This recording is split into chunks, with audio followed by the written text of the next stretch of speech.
자, 두 번째 넘어가 보겠습니다. 박준현 대표입니다. 오늘은 어떤 회사 대표십니까? 네, 애경유화 가지고 나왔습니다. 네, 화학 쪽이네요. 애경유화 자리해 주시죠. 자, 오늘 애경유화의 포인트들 그리고 이 부분에 대해서 주주에게 대표의 입장에서 매력을 어필해 보는 시간 들어보도록 하겠습니다. 박준현 대표 애경유화입니다.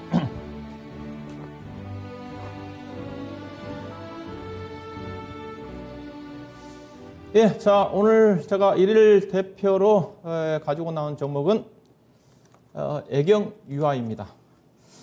자, 애경유화 간단하게 어떤 회사인지 좀 소개해드리면 이 회사는 주력 제품이 크게 보면 세 가지 쪽입니다. 무스탈산, PA라는 무스탈산과 이게 이제 무스탈산이 어디에 들어가냐면 시멘트에 첨가제 성격, 벽지라든가 이쪽에 좀 들어가고요. 그 다음에 이제 가소제라는 쪽인데, 가소제는 이제 PVC 쪽에 첨가제 성격입니다. 유연하게 하고 있는. 이게 주 이 회사 주력 제품이 딱 보면 어디 쪽이 전방 산업이 어디 있냐 딱 나와 있죠. 건설 쪽이다, 건자재 쪽이다. 이렇게 요약해 볼 수가 있을 것 같고요. 그 다음에 회사가 이쪽에 무스탈산과 가소제가 매출액이 거의 절대적이고요. 그 다음에 바이오 연료와 관련된 부분이 매출액이 아마 15%에서 많게 20% 정도를 차지를 하고 있다. 그렇게 좀 보시면 될 것 같고요. 자, 뭐 표가 좀 나오게 된 쪽인데, 이게 무스탈산과 관련된 쪽의 시장 점유율이 1위입니다. 이 회사가 캐파가 21만 톤이거든요. 그 다음에 이제 2위가 하나솔루션, 그 다음에 OCI. 시장 점유율 60%라고 좀 보시면 될 것 같고요. 근데 이제 이 회사가 이제 실적이 다 보시기에 좋아진 이유 자체가 LG화학이 이쪽에 5만 톤이 있었는데 철수를 했어요. 2020년도에. 그 다음에 이제 무스탈산이 가소제 또 첨가성에 들어갑니다. 자체적으로 생산한 PA 쪽에 제품이 자체적으로 약 5에서 10만 톤 정도를 자체적으로 DOP를 만드는데 사용을 하고 있다. 그렇게 보시면 될 것 같고. 그 다음에 이제 가소제 부분인데요. 가소제는 이 회사 시장 점유율 43만 톤이 된 캐파가 시장 점유율 50%입니다. LG화, 그 다음에 OCI, 하나솔루션 정도로 차지하고 있다고 보시면 될 것 같은데 앞서 얘기했던 가소제는 PVC의 첨가제 성격이다. 그렇게 보시면 될 것 같고요. 그 다음에 그 다음에 이제 배출 비중을 차지하고 있는 부분 자체가 바이오 디젤입니다. 바이오 디젤이라는 것 자체가 경유 자동차 쪽은 이제 바이오 디젤이고, 그 다음에 발전소 쪽은 바이오 중유인데, 그걸 이제 합해서 바이오 디젤이라고 하는데, 경유 자동차가 미세먼지라든 환경오염을 많이 시키기 때문에 친환경에 올려인 바이오 디젤을 첨가를 해야 됩니다. 그걸 어디에 납품을 하느냐? 정유회사들한테 납품을 합니다. 그와 관련된 매출 비중이, 회사가 1위가 시장 점유율 1위가 SK 코프라라임이라는 회사가 33%, 그 다음에 이 회사가 17% 정도 차지하고 있는데, 현재 상장되어 있는 회사는 JC케미칼이라는 회사가 있습니다. 이 JC케미칼을 여러분 아마 차트 찾아보시면 아실 건데 주가가 올해 100% 떴습니다. 이게 바이오 디젤과 관련된 중요 사업 부문 자체가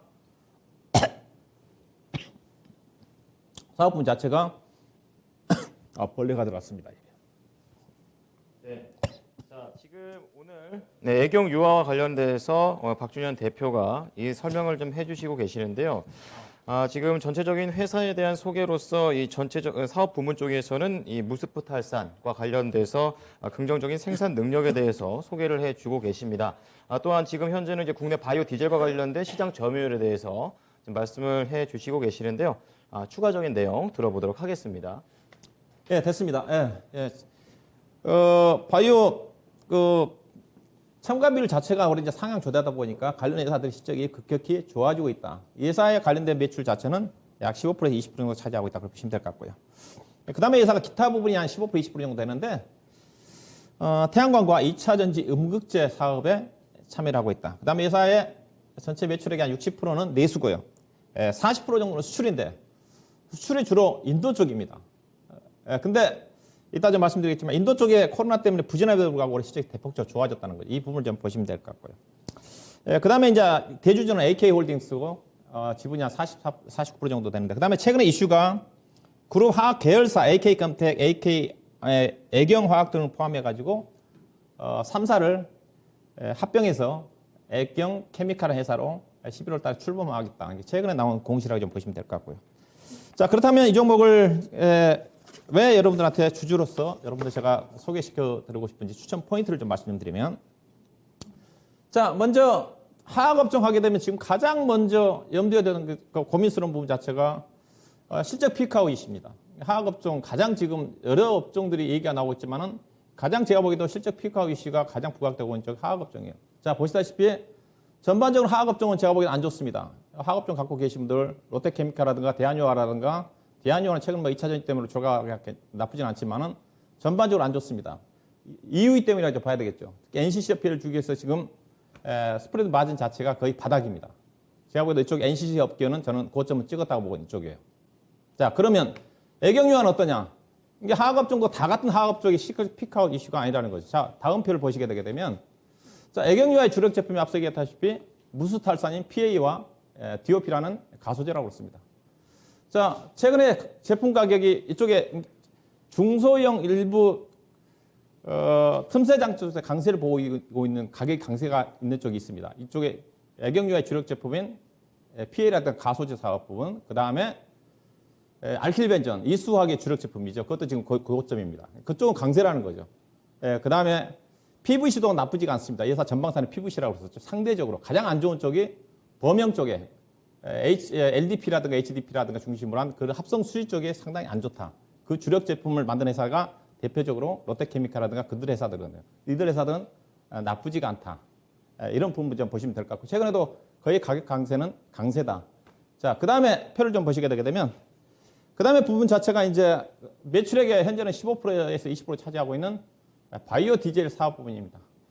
자, 바이오 디젤의 방향 자체 앞서 얘기했다시피 경유자동차라든가 발전소에서 미세먼지를 많이 발생시키기 때문에 거기에 친환경 원료인 바이오 디젤을 첨가를 해야 된다. 그 첨가비율 자체가 계속적으로 보시다시피 정부 정책에 따라서 상향 조정되고 있습니다. 올해 7월 달에 3.0에서 3.5% 정도 상향 조정이 좀 됐고 2030년도까지 5.0까지 상향 조정될 거란 전망인데요. 유럽 같은 경우는 제가 알기로는 그 7%, 10% 정도까지 상향 조정될 걸 알고 있고요.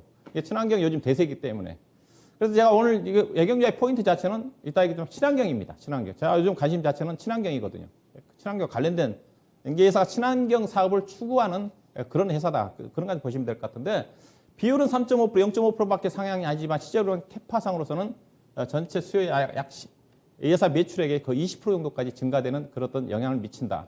그렇게 좀 보시면 될 것 같고요. 즉 바이오 디젤 첨가 비율이 7월 달부터 상향 조정됨에 따라 가지고 이 효과 자체가 하반기부터 내년도까지 계속적으로 반영이 될 거고 2030년도까지 바이오 디젤 첨가 비율 자체가 지속적인 정부 정책에 따라서 상향 조정될 수 있는 그런 어떤 효과를 애경 케미칼이, 애경 화학이, 애경 유화가 받는다 보시면 될 것 같고요. 그 다음에 표를 좀 보시게 되게 되면, 그 다음에 2차 전지 음극재 시장의 진출입니다. 이 회사가 이 부분도 좀 부각되지 않게는 하고 있는 쪽인데, 회사가 2012년도에 전기차 시장이 형성되기 전에 음극재 쪽의 기술 개발을 이미 추진해 왔습니다. 이거는 오래전에 그 당시에 이제 찍어놓은 그 자료인데, 근데 아직 이 회사 캐파 증설은 안 하고 있어요. 이 회사. 근데 지금 하지 않겠는가? 이거 이게 하나의 주가에 요즘 2차 전지와 관련된 투자만 하게 된다면 주가가 빠르게 갈 수 있는 부분이기 때문에 2차 전지 음극재 시장에 회사가 기술 개발을 추진해 왔기 때문에 충분히 투자를 본격적으로 전개할 가능성이 있는 회사다. 그렇게 보시면 될 것 같고요. 그 다음에 다음 표를 보시게 되게 되면, 그 다음에 이제 앞서 얘기했다시피 최근에 이슈화됐던 애경 화학 3사의 통합과 관련된 부분이다. 이 부분 자체가 이 기업의 새로운 성장 동력으로 작용하지 않겠나 하고 있는 쪽인데, 자, 표를 보시게 되면 합병한다고 해서 다 좋은 건 아니죠. 합병하는 회사들이 어떠한 사업을 하고 있고 또 어떠한 실적을 내고 있는가가 중요하다고 좀 봐야 되겠죠. 자, 이거 애경유화는 현재 있는 회사고, 자, AK캠텍이라는 회사와 애경화학은 비상장 회사입니다. AK 회사인데, AK캠텍은 세제와 관련된 계면 활성제가 주력 제품이고요. 그 다음에 콘크리트와 관련된 여러 가지 첨가제 쪽에 관련된 제품입니다. 이거 결국은 이들 관련 기업들이 대부분 다 그 건자재와 관련된 건설 쪽과 관련된 연관관계가 있는 회사라고 보시면 될 거예요. 애경화학은 기초화학 소재 쪽이라고 보시면 될 것 같은데, 애경 유아는 뭐 실적이 알고 있는 쪽이고 작년 실적입니다. 올해 실적이 아니라는 걸 좀 염두에 주십시오. 2020년도 실적 기준이라 보시면 될 것 같은데 AK컴텍이 매출액이 5천억에 작년도에 300억 정도 영업이익 나는 사고 애경화학은 1645원에 162억 정도 다 알짜 기업이라는 거죠. 자, 이 회사가 합쳐지는데 합병법인은 11월 1일 날 출범을 하게 됩니다. 그 다음에 주주로서 확정되는 시점은 9월 3일인데 매수 청구 가격이 현재 지금 정해져 있어요. 12,700원입니다. 즉 주가는 12,700원 아래로 안 빠진다는 거겠죠. 그런 의미로 해석하시면 되겠죠. 자, 그렇다면 다음 표를 좀 보시게 되게 되면 그럼 애경유아의 현재까지 실적은 어떠냐? 먼저. 자, 애경유아가 1분기에 의해서 2분기 때도 이 회사 실적 발표를 했습니다. 최근에 실적 발표했는데 2분기도 실적 서프라이즈하게 나왔어요. 자, 현재까지 단기까지 매출액이 작년도 1년 동안의 애경유아의 매출액이 9,084억이었는데 반기까지 매출액이 7천억입니다. 7천억이니까 거의 작년 매출액의 거의 80% 정도를 매출액으로만큼 달성한 거죠. 매출이 크게 성장을 했다는 거죠. 그 다음에 이제 영업이익은 이미 반기 때 작년 실적을 달성을 했습니다. 이게 예사가 대부분 석유화학 회사들이 뭐 반기까지 실적이 작년 대비 크게 증가됐다고 얘기하고 있지만 예사는 실적 변동성이 없습니다. 예컨대 작년도 같은 경우는 롯데케미칼 같은 실적이 크게 감소했지 않습니까? 4조 5천억밖에 안 되는 걸 알고 있는데 예사는 작년도도 실적이 그대로 내고 있어요. 즉 예사 제품 자체는 실적 자체가 안정성이 있다는 것을 보시면 돼요. 그렇다 하더라도 이미 작년 실적을 이미 반기 때 달성했고요. 이건 제가 추정해 본 겁니다. 예사 가이던스가 없기 때문에 추정해 보는데 충분히 올해 연간 매출액이 1조 3천억이 넘어가겠죠. 예사가. 실적 증가 대분 자체가 앞서 이제 하반기 때 바이오 디젤 첨가 부분 자체가 상향 조정된 효과가 있을 때니까 충분히 이 이상은 나올 것 같습니다. 영업이익은 보수에서 본다 하더라도 1,000억 이상은 나오지 않겠는가. 단기 수익 980억 주당 EPS가 3,000원짜리 주식이니까 PER 4.3배, 그다음에 자기자본율이 22% 정도 될 정도로 알짜 회사다. 이거. 자, 그렇다면 앞서 얘기했다시피 그러면 통합되는 시점에서 한번 추적을 해봐야 되겠죠. 결국은 예사가 11월 달에 AK컴텍과 그다음에 애경화학을 합쳐가지고 내년도부터 본격적으로 통합회사 애경케미칼로 바뀌면서 전개가 좀 될 것 같은데 참고로 애경유아가 합병이기 때문에 예사는 합병이 된다 하더라도 거래에 정지된다든가 그런 부분은 아니기 때문에 전혀 문제가 없다 그렇게 보시면 되겠죠. 자, 일단 제가 계산을 해봤어요. 이게 계산 부분 자체는 앞서 AK컴텍이라든가 그다음에 애경화학 같은 경우는 실적 전망치가 없기 때문에 단순하게 작년도 실적을 제가 대입을 한 겁니다. 작년도 실적을 대입을 한 거니까 하게 된다 하더라면 매출액이 내년도를 봐야 되겠죠. 내년도면 1조 8천억 이상은 넘어간다. 2조 원대까지 회사가 넘어갈 것 같고요. 단순하게 작년도에 두 개 회사의 영업이익을 올해 영업이익에 더한다 하면 1,484억. 단기 수익은 1,300억이 넘어갈 것 같습니다. 그래서 주당 EPS가 뭐 떨어진 이유 자체는 앞서 얘기했다시피 여타 그 비상장 회사의 실적은 작년도 실적이었고 그다음에 애경유아 같은 경우는 올해 실적만 내년도에 증가되지 않는다는 전제를 깔고 제가 계산했기 때문에 이 이상은 충분히 나오지 않겠는가. 그룹에서는 합병을 하면서 2030년도에 매출액 4조 원대의 영업이익을 3천억 정도까지 달성을 하겠다. 그런 쪽이거든요. 결국은 3개 회사를 합병을 제가 합으로 인해 가지고 앞서 얘기했던 2차 전지 사업이라든가 또 M&A를 통해 가지고 새로운 사업에 적극적으로 진출하기 위해서 3개 회사를 합병한 게 아닌가. 그랬던 관점에서 합병 이후에 애경유아의 가치를 재평가를 받지 않겠는가. 그런 관점에서 애경유아를 우리 주주로 여러분들을 모시고 싶습니다. 이상입니다. 네, 자 애경유아 박준현 대표였습니다. 대표께 질문 있으신 분이요? 예, 합병을 하잖아요.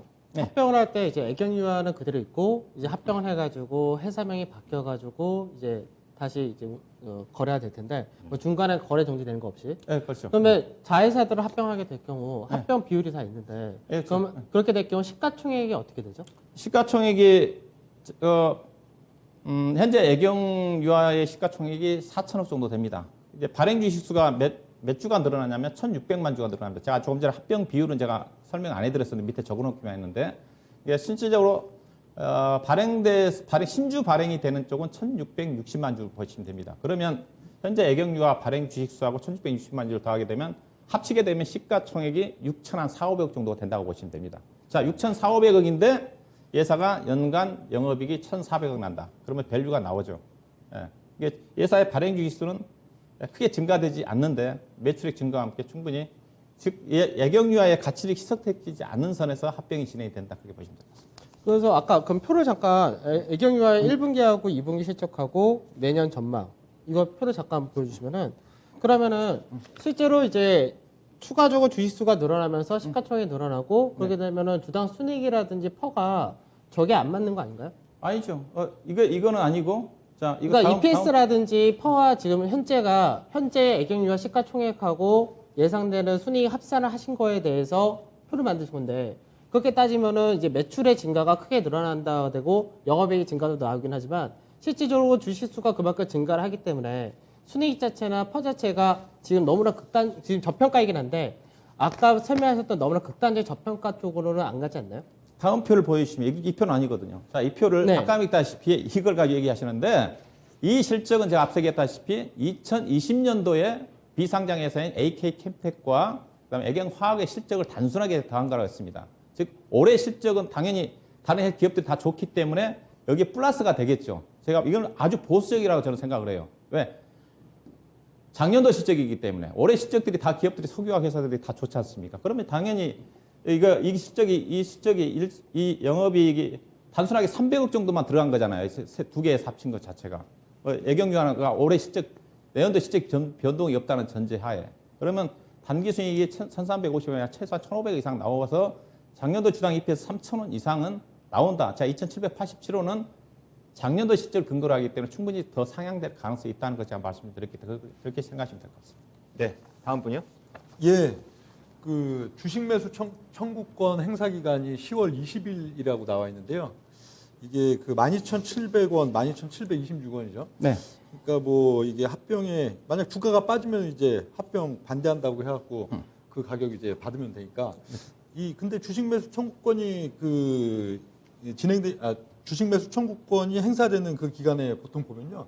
여타 종목들 보면은 안 빠지죠. 이게 주가가 안 올라가지도 빠지는 장점도 있는가 하면 알았죠. 주가가 오르지도 않는 그래서 주가가 오르더라도 그 행사 기간이 지나고 나서 오히려 오르는 그런 네. 현상들이 있는데 네. 10월 20일이면 아직 한 2달이나 남아 있으니까요. 그런 우려 어떻게 네, 생각하세요? 그렇습니다. 물론 이제 주식이라는 자체가 로우리스크, 로우리턴이니까 하리스크, 하이트니까 배수 청권 가격이 정해져 있으니까 주가는 안 빠지는 대신에 또 안 올라갈 수는 있어요. 그래서 제가 합병 이후에 가치를 평가를 받을 수 있을까. 물론 갈 가능성도 있고요. 여기 앞서 얘기했다시피 회사의 밸류 번당 여러 가지 현재 시장 자체가 제가 이 종목을 올린 자체가 요즘 시장 자체가 친환경이라고 그렇지 않습니까? 이 회사 제품 자체가 친환경 쪽으로 나가고 있는 쪽이고 바이오 디젤에다가 그다음에 2차 전지와 관련된 부분 자체가 시장 이슈가 되고 있기 때문에 이런 것들이 부각이 된다면 매수 청구 가격 이전에도 주가가 충분히 강하게 튕겨나갈 가능성은 좀 충분히 있다. 즉 리스크는 방어가 되는 대신에 이방향으로 올라갈 가능성은 좀 충분히 더 많다는 관점에서 좀 주목을 해볼 필요가 있다고 보고 있습니다. 네, 박준현 대표 운영 철학 잘 들어봤습니다. 그렇다면 다시 운용력으로 와서 투자 전략